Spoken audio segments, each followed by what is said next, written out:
देश के प्रधानमंत्री नरेंद्र मोदी जी की सुरक्षा में जो चूक हुई थी उसको लेकर अब सुप्रीम कोर्ट भी गंभीर हो गया है और सुप्रीम कोर्ट में एप्लीकेशन लगाई थी।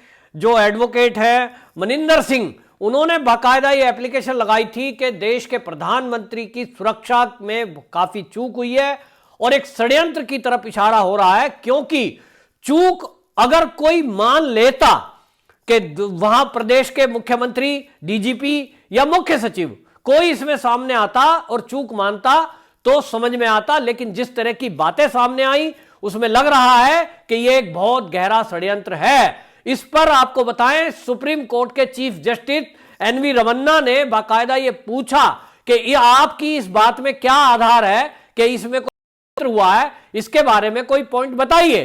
तो सॉलिसिटर जनरल ने जो पॉइंट बताए, उन्होंने कहा कि देखिए, जिस तरह से जो सड़क है उसको घेर कर बैठे लोगों ने यह कहा कि उनको पुलिस की तरफ से जानकारी दी गई है कि प्रधानमंत्री सड़क मार्ग से आने वाले हैं, जबकि यह रूट की जानकारी ये सीक्रेट होती है, आम आदमी को इसकी जानकारी नहीं होती। दूसरा, उन्होंने कहा कि 1 साल पहले एक वीडियो अपलोड की गई सोशल मीडिया पर, जिसमें ठीक इसी तरह का दृश्य फिल्माया गया है कि देश के प्रधानमंत्री नरेंद्र मोदी का चित्रण भी किया गया है कि इनको पुल के ऊपर से हम घेर कर ट्रैक्टरों से दोनों तरफ से और फिर मार देंगे। यानी हत्या की साजिश 1 साल पहले रच दी गई, उसको सोशल मीडिया पे डाला गया और अब वो दिखाई दे रहा है कि बिल्कुल उसी तरह का सीन क्रिएट किया गया इन खालिस्तानी समर्थक आंदोलनकारियों ने, जैसा उस वीडियो में था।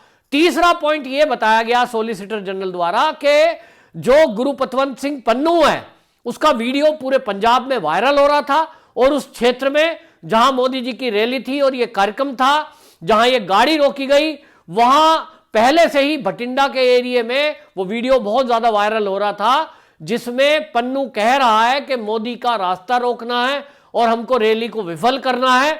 यह एक पॉइंट है, क्योंकि गुरुपतवंत सिंह पन्नू वही है जिसने दिल्ली का 26 जनवरी कांड कराया था, 300 पुलिस वालों पे हमले हुए थे और इसने करोड़ों रुपए के इनाम देने की बात कही थी। चौथी बात वहां यह पता चली कि देखिए, जो रोड क्लियरेंस है वो रोड क्लियरेंस लिए बिना एसपीजी मूव नहीं करती। 10 किलोमीटर आगे का एरिया, जो आगे गाड़ियां चल रही होती हैं, वो क्लियरेंस देती जाती है, गाड़ी आगे बढ़ती जाती है।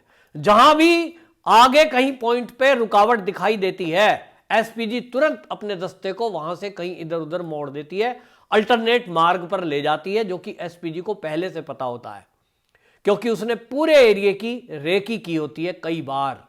तो यहां राज्य के डीजीपी के द्वारा धोखा दिया गया एसपीजी को और यह कहा गया कि रोड इज क्लियर और क्लियरेंस दी गई, इसके बाद मूवमेंट हुई, लेकिन ये जो मूवमेंट हुई उसके बाद ये कैसे चूक हुई।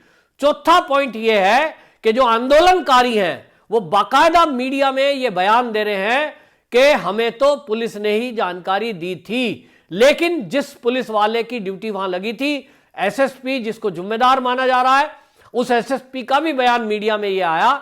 उसने कहा कि हमने उच्च अधिकारियों के साथ संपर्क किया और हमने सीएम साहब को कहा कि ये जो यहां रोड ब्लॉक करके लोग बैठे हैं, जो अचानक आ गए हैं, ये बातचीत से नहीं हट रहे हैं, हम पे को बल प्रयोग करना पड़ेगा।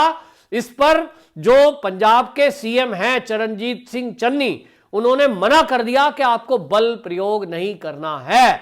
इसका मतलब मुख्यमंत्री ये चाहते थे कि आंदोलनकारी रोड पर डटे रहे और ये रास्ता इसी तरह ब्लॉक रहे और प्रधानमंत्री इस पुल के ऊपर फंसे। तो इसमें एक किरदार यह भी है कि डीजीपी के साथ मुख्यमंत्री चन्नी भी कहीं षड्यंत्र में शामिल पाए जाने की संभावना है। पांचवा, एक उन्होंने कहा कि इसमें आपराधिक षड्यंत्र लगता है। बात समझिए, अभी तक हम इसको सुरक्षा में ढील कह रहे हैं, लेकिन जो कोर्ट में एप्लीकेशन लगी है सुप्रीम कोर्ट में, उसमें कहा गया है कि यह आपराधिक षड्यंत्र है और इसीलिए इसकी जांच एनआईए से कराई जानी चाहिए, क्योंकि इसमें आतंकवादी एंगल भी जुड़ता है, क्योंकि गुरुपतवंत सिंह पन्नू इसमें जुड़ रहा है और पन्नू के कई ऐसे लोग हैं जो पाकिस्तान में बैठे आतंकी संगठनों के साथ संपर्क में हैं। तो क्या पुल के ऊपर घेर कर मोदी जी को मारने का षड्यंत्र था? क्या मिसाइल या ड्रोन से हमला कराने की कोई साजिश थी? क्योंकि 20 मिनट तक काफिला रोका गया। लोग जानते थे कि पुल के ऊपर अगर गाड़ी फंसी तो उसको यू टर्न लेकर वापस जाने में भी टाइम लगेगा। मिसाइल आने में और बम आने में ज्यादा देर नहीं लगती। और इसीलिए आपको बताएं, ये सुप्रीम कोर्ट में जो एप्लीकेशन लगी, इसमें ये गंभीर चार्ज लगे।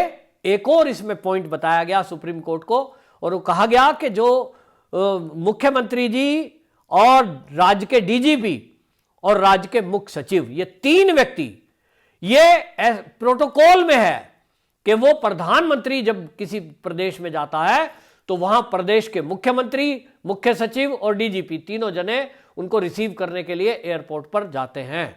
लेकिन यहां देखने में आया कि इन तीनों में से एक भी व्यक्ति नहीं गया। ये एक व्यक्ति एब्सेंट हो जाता तो माना जाता, लेकिन 3 जिम्मेदार व्यक्ति तीनों नहीं गए, और तीनों के पास कोई बहाना नहीं है, कोई बात नहीं है। चन्नी से पूछ रहे हैं तो कहते हैं मैं तो कोरोना की वजह से नहीं गया, कि कोरोना चल रहा है। अरे कोरोना चल रहा है, आप रैलियां कर रहे हो, आप प्रेस कॉन्फ्रेंस कर रहे हो, तो आपको कोरोना का ख्याल नहीं लग रहा? और आप हवाई अड्डे पर रिसीव करने जाते तो मुंह पे मास्क होता और कम से कम 2 फुट दूर आप खड़े होते। तो आपको कोरोना का खतरा था या कोई और खतरा था? यही षड्यंत्र का यहां अंदेशा लगता है कि जरूर कोई ना कोई ऐसी बात थी कि इन 3 व्यक्तियों को, जिनको एंड टाइम पर कोई फोन आया कि आप मत जाइए, ये फोन किसने किया, क्यों किया, क्या साजिश थी, यही जांच का विषय है। क्योंकि आप देखिए कि इन तीनों व्यक्तियों की गाड़ियां वहां थी एयरपोर्ट पर। मुख्यमंत्री के जो काफिले में गाड़ी चलती है वो भी गाड़ी वहां थी। डीजीपी के काफिले की, डीजीपी की गाड़ी जो होती है वो डीजीपी की गाड़ी एयरपोर्ट पर थी, और मुख्य सचिव की गाड़ी भी एयरपोर्ट पर थी। और मोदी जी एयरपोर्ट से जब आए, जो पहले हवाई मार्ग से जाना था फिर सड़क मार्ग से आए, इसी काफिले में ये तीनों गाड़ियां चल रही थी। आखिरकार क्यों? जब इसमें वो तीनों लोग नहीं थे तो खाली गाड़ी उनकी क्या कर रही थी? क्या इस गाड़ी में कोई चीज ऐसी थी जो मूवमेंट कर रही थी? ये एक जांच का विषय है। दूसरी तरफ आपको बताएं, सुप्रीम कोर्ट से यह कहा गया कि जिस तरह से राज्य सरकार ने अपनी एक 2 सदस्यीय कमेटी बनाई और प्रथम दृष्टया उसने अपनी पुलिस को और अपने आप को क्लीन चिट दे दी कि इसमें हमारा कोई दोष नहीं है, इसमें कोई गलती नहीं हुई, और ये तो जो है अचानक में पब्लिक आ गई, हमने तो इंतजाम किया था, हमने 10,000 पुलिस वाले लगाए थे। सॉलिसिटर जनरल ने कोर्ट से कहा कि बाकायदा इसका ऑडिट होना चाहिए कि ये 10,000 पुलिसकर्मी यदि देश के प्रधानमंत्री के रास्ते में उनकी सुरक्षा के लिए लगाए गए थे, वो कहां कहां कितनी संख्या में लगे, उसकी पूरी डिटेल चाहिए। इसको चेक किया जाएगा, क्योंकि 10,000 पुलिसकर्मी यदि लगे होते तो वो रास्ते में खड़े हुए दिखाई देते, जो कि नहीं दिखाई दिए।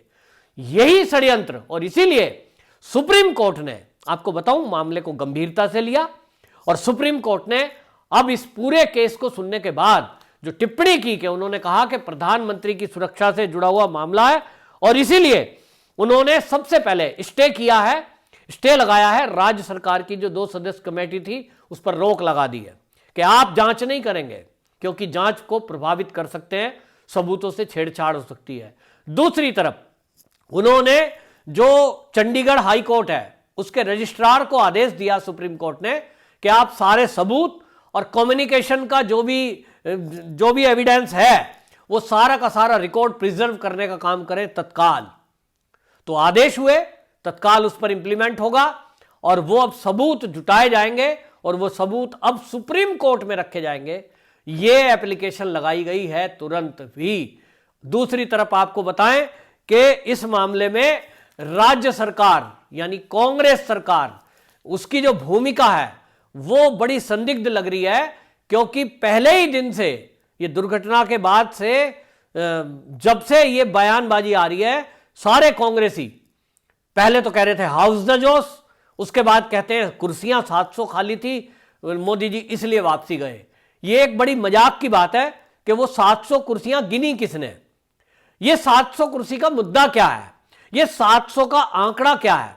700 किसान मरे, 700 कुर्सियां खाली थी, कहीं ये किसी टूल किट का हिस्सा तो नहीं है? इसमें राहुल गांधी का भी एक एंगल सामने आ रहा है और लोग कह रहे हैं कि राहुल गांधी जब इटली यात्रा पे गए तो कहीं इसका भी तो कनेक्शन नहीं है। लेकिन बहरहाल सुप्रीम कोर्ट में जो सुनवाई हुई है उसने जो राज्य की कमेटी पर स्टे किया है और जो ये सारी बातें हैं इसको गंभीरता से सुना है, जो पॉइंट टू पॉइंट बात हुई है। लेकिन इतना जरूर है कि ये बहुत ही गंभीर मुद्दा है, ऐसा माना है सुप्रीम कोर्ट ने और इसीलिए इसको स्वीकार किया और इसकी सुनवाई की। अगर सुप्रीम कोर्ट को लगता है तो मामला हल्का फुल्का है तो उसकी कई बार सुनवाई नहीं भी करता है, एप्लीकेशन को रिजेक्ट भी करा जाता है। इसीलिए यह माना जा रहा है कि अब इसमें कड़ी कार्रवाई होगी और इसमें सुप्रीम कोर्ट से यह भी आग्रह किया गया सॉलिसिटर जनरल द्वारा कि क्योंकि इसमें प्रथम दृष्टया जो दोषी माने जा रहे हैं वो राज्य के डीजीपी और मुख्य सचिव हैं, इसलिए इनको तत्काल बर्खास्त करा जाना चाहिए। हालांकि अभी तक बर्खास्तगी का ऑर्डर सुप्रीम कोर्ट ने नहीं दिया, लेकिन देखना यह है कि क्या सुप्रीम कोर्ट सोमवार के दिन जब सुनवाई करेगा इनमें किसका दोष है किसका नहीं, ये मानते हुए क्या राज्य सरकार राज्य के डीजीपी और मुख्य सचिव को बर्खास्त करेंगे, क्या चरणजीत सिंह चन्नी को भी पूछताछ के लिए कोर्ट में बुलाया जाएगा। ये सवाल है जिसका जवाब अभी हाल ही में सोमवार को मिलेगा। वंदे मातरम।